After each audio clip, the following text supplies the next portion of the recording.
Hi friends, అందరికీ నమస్కారం. Welcome to my channel. Friends, ఇప్పుడే అందిన వార్త, ఈపీఎఫ్ఓ ఖాతాదారులపై సైబర్ నేరస్తుల పంజా. దీనికి సంబంధించిన కంప్లీట్ డీటెయిల్స్ అయితే వీడియోలో చెప్పడం జరిగింది. ఫ్రెండ్స్, వీడియోను పూర్తిగా చూడండి. అలాగే ఇప్పటి వరకు మన ఛానల్ ఎవరైతే సబ్స్క్రైబ్ చేసుకోలేదో దయచేసి సబ్స్క్రైబ్ చేసుకోండి. అదేవిధంగా లైక్ చేయడం మాత్రం మర్చిపోకండి. ఇంక వివరాల్లోకి వెళ్ళిపోదాం.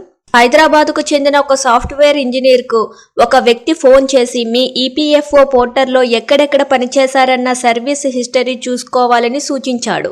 ఈ మేరకు చూడగా కొత్తగా ఒక కంపెనీలో చేరినట్లు కనిపించింది.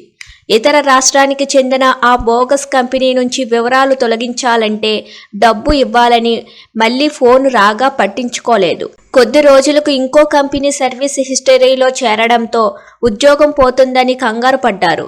చివరకు సైబర్ నేరస్తుడికి 60,000 పంపించి వివరాలు తొలగించాలని కోరారు. కానీ అతను 2 లక్షలు ఇవ్వాలని డిమాండ్ చేశాడు. దీంతో బాధితుడు పీఎఫ్ కార్యాలయాన్ని సంప్రదించి ఫిర్యాదు చేశారు. నమోదు చేసిన వివరాలను ఆసరాగా తీసుకుని బోగస్ కంపెనీలు సృష్టిస్తున్నారు. ఈపీఎఫ్ఓలో పాన్ నెంబర్, మొబైల్ ధృవీకరణతో కంపెనీ వివరాలు నమోదు చేసేందుకు అవకాశాలున్నాయి. దీంతో ఇతరుల పాన్ నెంబర్లు సంపాదించి వాటికి తమ ఫోన్ నెంబర్లు అనుసంధానం చేసుకుంటున్నారు. తద్వారా బోగస్ కంపెనీలు నమోదు చేస్తూ నేరాలకు పాల్పడుతున్నట్లు ఈపీఎఫ్ఓ అధికారులు గుర్తించారు. ఇతర రాష్ట్రాలలోని ప్రాంతీయ కార్యాలయాల పరిధిలో తప్పుడు వివరాలతో బోగస్ కంపెనీలు నమోదు అవుతున్నట్లు వెల్లడైంది. వీటిని తొలగించాలంటే అక్కడి అధికారులే నిర్ణయం తీసుకోవాల్సి ఉంటుంది.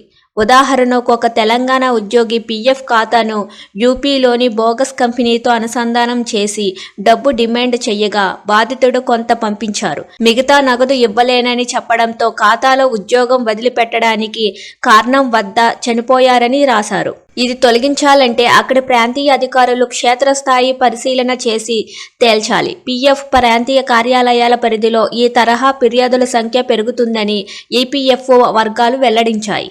ఉద్యోగుల యూఏఎన్ నెంబర్ ఇతర కంపెనీలలో నమోదు చేసినప్పుడు మొబైల్ ఓటీపీ ద్వారా ధృవీకరించే సదుపాయం లేకపోవడం మోసాలకు ఆస్కారం కల్పిస్తుంది.